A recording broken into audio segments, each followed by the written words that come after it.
नमस्कार मित्रांनो, सर्वप्रथम डे 3 मध्ये तुमचं मनापासून स्वागत आहे.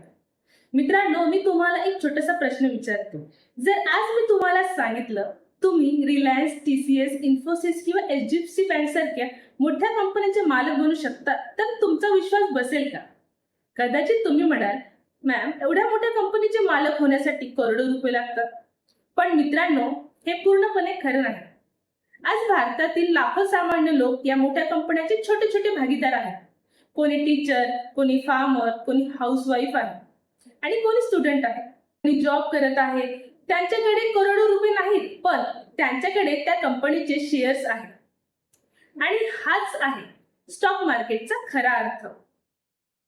आजचा व्हिडिओ संपेपर्यंत तुमच्या मनातील स्टॉक मार्केट बद्दलची भीती नक्कीच कमी होईल, कारण आज आपण स्टॉक मार्केट अगदी 0 पासून समजून घेणार आहोत. मित्रांनो, सर्वात आधी एक गोष्ट लक्षात ठेवा. स्टॉक मार्केट म्हणजे जुगार नाही. स्टॉक मार्केट म्हणजे पैसे दुप्पट करण्याची मशीनही नाही. स्टॉक मार्केट म्हणजे मोठ्या कंपन्यांमध्ये छोटासा हिस्सा विकत घेण्याची संधी. हे एका छोट्या उदाहरणावरून आपण समजून घेऊया.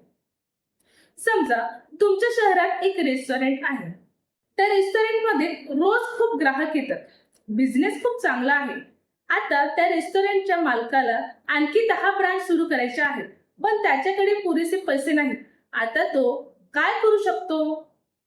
तो बँकेकडून लोन घेऊ शकतो किंवा तो लोकांना सांगू शकतो, माझ्या बिझनेसमध्ये तुम्ही पार्टनर व्हा. समजा त्याने बिझनेसचे 100 भाग केले. प्रत्येक भाग 1000 ला विकायला ठेवला. जर तुम्ही त्यातील 5 भाग विकत घेतले, तर तुम्ही त्या रेस्टॉरंटचे छोट्या प्रमाणात पार्टनर झाला. रेस्टॉरंट चांगला चालला, प्रॉफिट वाढलं, नवीन ब्रांच सुरू झाल्या, तर तुमच्या भागाची किंमतही वाढेल. स्टॉक मार्केट मध्येही अगदी असंच होतं.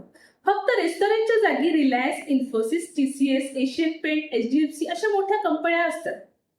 आता प्रश्न पडतो, कंपनीला शेअर्स विकायची गरजच काय? उत्तर अगदी सोपं आहे.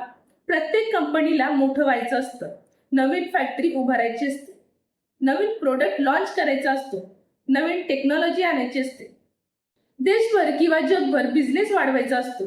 हे सगळं करण्यासाठी खूप पैसा लागतो. हा पैसा कंपनी 2 प्रकारे उभारू शकते. पहिलं, बँकेकडून लोन घेऊन. दुसरं, लोकांना कंपनीमध्ये छोटासा हिस्सा देऊन. जेव्हा कंपनी लोकांकडून पैसा घेते आणि त्या बदल्यात कंपनी त्याचा छोटासा हिस्सा देते, त्या हिस्सेला शेअर म्हणतात. आणि जिथे शेअर्स खरेदी विक्री केली जाते त्याला स्टॉक मार्केट म्हणतात. म्हणून पुढच्या वेळी कोणी म्हणालं, मी त्या कंपनीचा शेअर घेतला, तर समजा त्याने त्या कंपनीमध्ये छोटासा मालकी हक्क घेतला आहे. आता एक खूप महत्वाचा प्रश्न, शेअर प्राइस रोज बदलते का? यासाठी एक सिंपल एक्झाम्पल आपण बघूया. समजा एक नवीन मोबाईल मार्केटमध्ये आला. तो मोबाईल इतका चांगला आहे की प्रत्येकालाच तो घ्यायचा आहे, पण दुकानात फक्त 20 मोबाईल आहेत. आता काय होईल?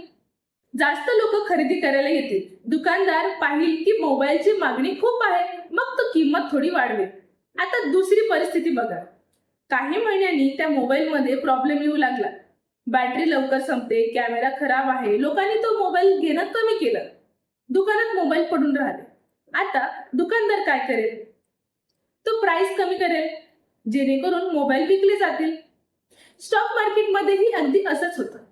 जर एखादी कंपनी चांगलं काम करत असेल, तर प्रॉफिट वाढत असेल आणि लोकांना त्या कंपनीवर विश्वास बसत असेल, तर जास्त लोक तिथे शेअर घ्यायला तयार होतात. म्हणून शेअर प्राइस वाढते. पण कंपनीचं काम खराब झालं किंवा लोकांचा विश्वास कमी झाला, तर लोक शेअर विकायला लागतात आणि शेअर प्राइस खाली येते. म्हणजे प्राइस बदलण्यामागचं मुख्य कारण म्हणजे लोकांचा विश्वास आणि कंपनीची कामगिरी. मित्रांनो, आता एक प्रश्न मी तुम्हाला विचारते. जर मी तुम्हाला आजच 5 लाख रुपये देऊन म्हणाले, जा कोणताही बिझनेस विकत घ्या, तर तुम्ही लगेच बिझनेस विकत घ्याल का? नाही ना. का नाही? कारण तुम्हाला त्या बिझनेस बद्दल काहीच माहिती नाही. तो बिझनेस चालतो कसा, त्याचा प्रॉफिट किती आहे, लोकांना त्याची गरज आहे का, भविष्यात तो वाढेल का, हे सगळं समजून घेतल्याशिवाय तुम्ही पैसे गुंतवणार नाही. मग स्टॉक मार्केटमध्ये काही लोक असं का करतात? कोणीतरी फ्रेंड म्हणाला हा शेअर घे, व्हॉट्सअपवर मेसेज आला, युट्यूबवर कोणीतरी सांगितलं आणि लगेच शेअर विकत घेतला. ही सर्वात मोठी चूक आहे. रिस्क स्टॉक मार्केटमध्ये कमी आणि माहिती नसताना घेतलेल्या निर्णयात जास्त असते. म्हणून इन्व्हेस्ट करण्यापूर्वी कंपनी समजून घ्या. घाई करू नका, कारण जलश्रीमंत होण्याचा विचार अनेकदा नुकसान करून जातो. आता एक महत्वाचा प्रश्न, सगळे लोक स्टॉक मार्केटमध्ये सारखंच काम करतात का? नाही. दोन प्रकारचे लोक असतात. पहिले ट्रेडर आणि दुसरे इन्व्हेस्टर. ट्रेडर म्हणजे आज शेअर घेतला, उद्या विकला, कधी काही तासातच विकला. त्याचा उद्देश छोट्या प्राइस बदलातून प्रॉफिट कमवणे. पण इन्व्हेस्टर विचार वेगळा करतो. तो स्वतःला विचारतो ही कंपनी पुढील 10 ते 15 वर्षांनी कुठे असेल. जर उत्तर चांगलं असेल तर तो शेअर विकत घेतो आणि अनेक वर्षे शांतपणे ठेवतो. एक छोटं उदाहरण, समजा तुम्ही आज एका आंब्याचं झाड लावलं, उद्या त्याला फळ येईल का? नाही. एका वर्षात नाही. त्याला वेळ लागेल, पाणी द्यावं लागेल, काळजी घ्यावी लागेल, मगच ते झाड मोठं होईल आणि अनेक वर्षे फळ देईल. इन्व्हेस्टमेंट पण अगदी तशीच आहे. आज पैसे गुंतवले तर उद्या करोडपती होणार नाही, पण योग्य कंपनी, योग्य वेळ आणि संयम हे असेल तर भविष्यात मोठा फरक पडू शकतो. जगातील सर्वात यशस्वी इन्व्हेस्टर वॉरेन बफेट एक सुंदर गोष्ट सांगतात. ते म्हणतात, जर तुम्ही एखादा शेअर 10 वर्ष ठेवू शकत नसाल तर तो 10 मिनिटासाठी सुद्धा विकत घेऊ नका. किती सुंदर विचार आहे ना? याचा अर्थ शेअर प्राइस रोज वर खाली होणारच, पण चांगल्या कंपनीचा बिझनेस मजबूत असेल तर वेळेनुसार त्याची किंमत वाढण्याची शक्यता असते. म्हणून दररोज प्राइस पाहत बसू नका. बिझनेस समजून घ्या, कंपनी समजून घ्या आणि लॉंग टर्म विचार करा. हीच मोठ्या इन्व्हेस्टरची सवय असते. मित्रांनो, आज आपण काय शिकलो? स्टॉक मार्केट म्हणजे जुगार नाही. शेअर म्हणजे कंपनी मधला छोटासा हिस्सा. कंपनी शेअर्स विकत घेते. शेअर प्राइस का बदलते? ट्रेडिंग आणि इन्व्हेस्टिंग मधला फरक. लॉंग टर्म विचार का महत्वाचा आहे? आणि सर्वात महत्वाचं, स्टॉक मार्केट म्हणजे पैसे कमवण्याचे ठिकाण नाही, तर चांगल्या बिझनेसमध्ये भागीदार होण्याची संधी आहे. आजचा होमवर्क खूप सोपा आहे. गुगलवर जा आणि खालील कंपनीज बद्दल माहिती शोधा. रिलायन्स इंडस्ट्रीज, TCS आणि इन्फोसिस. फक्त हे 3 प्रश्न शोधा. कंपनी काय काम करते? सेकंड, तिची प्रोडक्ट किंवा सर्व्हिसेस कोणत्या आहेत? थर्ड, तुम्हाला वाटतं का की ही कंपनी पुढील 10 वर्षांनीही अस्तित्वात असेल? जर उत्तर हो असेल तर तुम्ही इन्व्हेस्टर सारखा विचार करायला सुरुवात केली आहे.